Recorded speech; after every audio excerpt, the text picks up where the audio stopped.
Bonsoir tout le monde.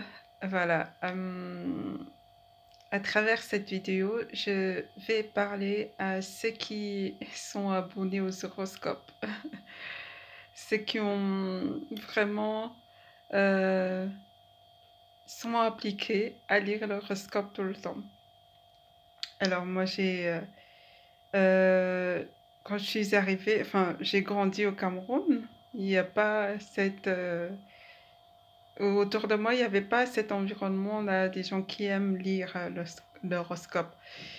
Et donc, quand je suis arrivée ici, mhm, on m'a fait comprendre que j'étais pas normale parce que je lisais pas l'horoscope. Parce que je croisais des camarades et des collègues qui venaient vers moi et me disaient tout le bien que l'horoscope avait dit sur eux. Et, euh, et après, ces personnes me demandaient, et toi? Et je disais, je m'occupe pas de ça, je lis pas ça. Et je sentais dans le regard que j'étais critiquée. Je sentais ça dans le regard et après, dans la parole, c'était vraiment des critiques. Et donc, je vais vous dire, c'est pas parce que les autres font ça, c'est pas parce que les autres font ceci, cela, que vous aussi, vous devez tomber dans le péché. C'est comme en ce moment, je regarde une publicité. Enfin, il y a une publicité qui arrive souvent sur mon téléphone. Et ils disent dedans, il y a une jeune fille qui est dans le lit avec un garçon. Et la jeune fille dit, ah, je ne pensais pas que ce serait aussi bien la première fois. Et ensuite, on montre trois autres jeunes filles qui crient, elles sont contentes, c'est comme si elles étaient contentes pour elles. Et pour moi, dans ce tube, on vend, dans cette publicité, on vend un rêve aux jeunes filles, aux jeunes garçons qui n'ont pas encore eu de relations sexuelles. Alors, c'est quelque chose qui m'a été aussi vendu quand j'étais jeune. Et donc, je vais vous dire ce qui en réalité se passe. Euh, Quand j'étais jeune, on me faisait comprendre que j'étais pas normale parce que mon frère, ma sœur avaient déjà des relations sexuelles et pas moi. Donc on me faisait comprendre que j'étais normale. J'étais pas normale. Et, euh, et ça me gênait. Ça me gênait au point où que moi aussi, je me suis inscrite dans un site de rencontres. Et j'ai commencé à parler avec des gens sur le site de rencontres. C'était à 20 ans. Parce que moi aussi, euh, on m'avait vendu ce rêve. Au lieu de dire non, je crains Dieu. Je ne veux pas faire ça. Je ne, tu es comme ça, tu as choisi ton chemin, ça te regarde. Je ne veux pas choisir ce chemin. Je vais plutôt faire ce que le Seigneur Jésus me dit de faire, que de me garder jusqu'au mariage. Au lieu de dire ça, j'ai pas pensé ainsi. Donc, je me suis inscrite dans des sites de rencontres où j'ai commencé à parler avec des hommes. Et un jour, euh, j'ai été en contact, j'ai parlé avec un militaire. Et je lui ai dit hein, que je n'avais pas encore eu de relation et que je voulais passer le pas. Et il était d'accord. Donc, qu'est-ce qui s'est passé? C'est qu'il m'a invité chez son ami. Je suis allée chez son ami et après avoir eu des relations avec lui, des relations sexuelles avec lui, voilà, c'est qui t'arrive quand tu, tu t'éloignes de Dieu, quand tu décides de faire ce qui est contraire à ce que Dieu te dit, il va t'arriver des choses qui ne sont pas tout beau, tout rose, comme on nous vend dans cette publicité. Il va t'arriver des choses que tu vas regretter. Pourquoi j'ai fait ça? Pourquoi je ne me suis pas gardée jusqu'au mariage? Pourquoi j'ai pas réfléchi? Donc, après avoir eu des relations sexuelles avec ces militaires, qu'est-ce qu'il m'a proposé? Il m'a proposé aussi de coucher avec son ami. Voilà ce qui t'arrive quand tu t'éloignes de la volonté de Dieu, quand tu ne veux pas écouter ce que le Seigneur Jésus te dit de faire. Il va t'arriver des choses. Et heureusement qu'il me restait encore un peu de dignité, un peu de... que j'ai dit non à cette personne. J'ai dit non, que je ne voulais pas. Et ça n'a pas duré longtemps parce que je pense que c'était dans le fonctionnement de coucher avec la copine ou peut-être celui avec qui j'avais couché était marié et c'est pour ça qu'il m'a amené chez son ami. Et donc c'était dans leurs attitudes, habitudes de coucher. Pour moi, c'était dans l'habitude de s'échanger des copines. Et donc j'ai vécu cela. Et aujourd'hui, je peux vous dire que ce n'est pas tout beau, tout rose, comme on vend dans cette publicité-là. Si vous ne me croyez pas, il faut demander à toutes ces jeunes filles qui se retrouvent, il faut demander, je fais cette vidéo, dans ce message, je parle surtout aux jeunes filles, aux jeunes garçons qui ne l'ont pas encore fait. Et que le monde peut créer des pubs comme ça pour vous parler. Moi, je vais vous dire ce qui est vrai, par quoi je suis passée, pour que vous ayez cette réflexion de vous dire, non, elle a connu ça, non, je ne vais pas prendre ce chemin, je vais plutôt prendre un autre. Donc, si vous ne me croyez pas, vous pouvez demander à toutes ces jeunes filles qui se retrouvent dans des centres d'accueil, dans des centres maternels, à élever seuls les enfants. Demandez-les si la première fois ça a été tout beau, tout rose, comme on montre dans la publicité. Et vous aurez aussi votre réponse. Donc il ne faut pas faire parce que les autres le font, parce que les amis l'ont fait, parce que tel a fait. Non, moi je suis tombée dedans pour te permettre, pour t'épargner de tomber aussi dedans. Parce que si c'était à refaire aujourd'hui, je ferais autrement. Mais je n'avais pas cette sagesse. Je n'avais pas la sagesse que j'ai aujourd'hui. Alors, je te la transmets à travers cette vidéo pour que tu prennes de bonnes décisions. Pour que tu prennes, tu te dis, je vais faire ce qui est bien devant Dieu pour plaire à Dieu. Parce que quand tu fais ça, sans la volonté de Dieu, il va t'arriver ce qui m'est arrivé.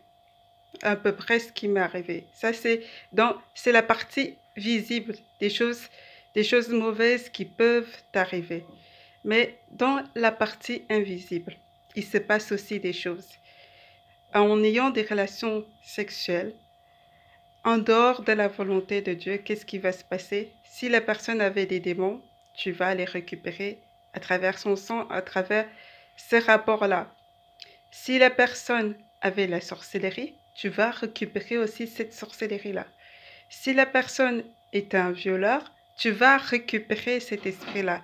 Si la personne a été violée, tu récupères des choses à travers le rapport sexuel. Si la personne a été malchanceuse, tu récupères cela. Donc, attention. Attention, réfléchis avant de faire quoi que ce soit. Moi, je te conseillerais de choisir la volonté de Dieu. Mais maintenant, le choix te revient. Voilà, c'était juste une parenthèse. Je reviens à ce que j'ai comme mon sujet du départ. Donc, je parlais de l'horoscope. Donc, quand je suis arrivée en France, on me faisait comprendre que j'étais pas normale parce que je lisais pas l'horoscope. Et au lieu de, voilà, d'avoir aussi cette réflexion où je me dis, voilà, toi qui me dis que tu as lu l'horoscope et que l'horoscope a dit ça, l'horoscope a dit ça. Alors, montre-moi ce que l'horoscope t'a accompli dans ta vie. tout ce que l'horoscope, montre-moi tout ce que tout ce que l'horoscope t'a dit et ce que l'horoscope a fait pour toi. Montre-moi si, comme ça, je pourrais vraiment savoir si, que c'est vrai. Mais je réfléchissais pas comme ça. C'était la convoitise, je voyais et j'enviais, ou peut-être pas la convoitise, mais la faiblesse. Pas, pas de faiblesse, enfin la faiblesse est pas suffisamment forte mentalement et pas dans la parole de Dieu. Parce que quand tu lis la parole de Dieu, quand tu es dedans, tu vas avoir cette réflexion, te dire non, mais c'est pas vrai ce que cette personne me dit, c'est le péché qui est en train de m'attirer là, je vais pas y aller. Donc moi, je n'avais pas tout ça. Et puis, c'est les expériences que Dieu voulait que j'ai pour que je puisse transmettre ces messages aux autres. Dieu a permis que je passe par là pour que je puisse aider, sauver d'autres. Et donc, j'ai pas réfléchi comme ça. Et qu'est-ce qui s'est passé? J'ai commencé à lire aussi l'horoscope. Et comme je suis née en janvier, selon l'horoscope, je suis Capricorne. Et la plupart des choses que l'horoscope dit sur les Capricornes, ce n'est pas plaisant du tout. C'est souvent les Capricornes sont timides, les Capricornes sont réservés, les Capricornes, c'est des choses, quand tu t'élèves le matin, tu lis, tu déprimes. Tu n'es pas bien. Et donc je lisais ça, je n'étais pas bien. Donc tu t'élèves le matin et tu agis selon l'analyse que quelqu'un d'autre a faite sur toi, a formulée sur toi. Et tu agis, tu te déplaces avec cette analyse en toi. Alors que ce n'est pas vrai. Quand tu lis l'horoscope, Dieu te maudit parce que c'est tu fais recours à une autre personne que lui. Quand tu lis l'horoscope, tu fais appel au marabout, c'est la malédiction pour toi. Parce que Dieu aime qu'on se tourne vers lui, qu'on fasse appel à lui. Et c'est quand tu fais appel à lui, peu importe le temps que ça va prendre, tu seras béni à un moment ou un autre. Tu verras vraiment ce que la parole dit, ça va s'accomplir. C'est pas l'horoscope comme l'horoscope, elle va te dire ça et ça se verra pas. Et donc, parce que ce que Dieu promet dans sa parole, c'est le contraire de ce que l'horoscope promet. Et il faut voir la différence, il faut voir la différence entre les Capricornes qui lisent les personnes qui sont nées en janvier qui lisent l'horoscope et ceux qui ne lisent pas, ceux qui sont en janvier qui ne lisent pas du tout. Ce sont des personnes épanouies, libres, plein, mais dans le bonheur. Donc, pour vous dire à quel point c'est faux. J'en ai rencontré des personnes nées en janvier, mais souriant, épanoui, en paix, et ça, complètement le contraire de ce que dit l'horoscope. Parce que quand tu es dans la parole de Dieu, Dieu va te promettre autre chose. Il va te dire, j'ai du bonheur et de la grâce pour toi tous les jours. Il va te dire que mes bontés pour toi je les renouvelle tous les matins. Mes bontés pour toi, je les renouvelle tous les matins. Tous les matins, il va renouveler tes bontés, ses bontés pour toi. Il va te dire, les projets que j'ai pour toi, c'est des projets de paix et non de malheur, pour te donner un avenir heureux, pour te donner l'espérance.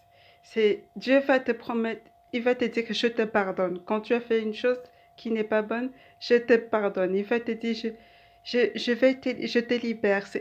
C'est des belles choses que Dieu promet dans sa parole. Donc, euh, si vous êtes dedans, je suis passée par là. Dieu a eu pitié de moi et il m'a pardonné. Et aujourd'hui, il se sert de moi pour vous transmettre ce qui se passe en réalité quand tu es de l'autre côté, quand tu es de l'autre côté, hors de la volonté de Dieu. Voilà en réalité ce qui se passe. C'est pas ce qu'on vous vend dans les pubs qui est tout beau, tout beau, tout beau, tout rose, mais je vous dis la réalité des choses qui se passent quand tu es hors de la volonté de Dieu. Maintenant, voilà, j'espère vraiment qu'après avoir écouté ce message, vous allez faire le bon choix de craindre Dieu, de retourner à lui, de l'obéir, et il vous donnera la bonne personne. Si c'est le mariage, attendez qu'il vous travaille. Et il vous donnera la bonne personne qui vous rendra heureux dans le mariage, heureuse dans le mariage. Euh, si c'est une bénédiction financière, attendez, faites recours à Dieu qui vous donnera. Même si ça prend du temps, ça vaut la peine d'attendre. Au moins, vous n'aurez rien à redevoir à quelqu'un. Voilà. Voilà, je vous souhaite une très très bonne soirée et surtout prenez de sages décisions.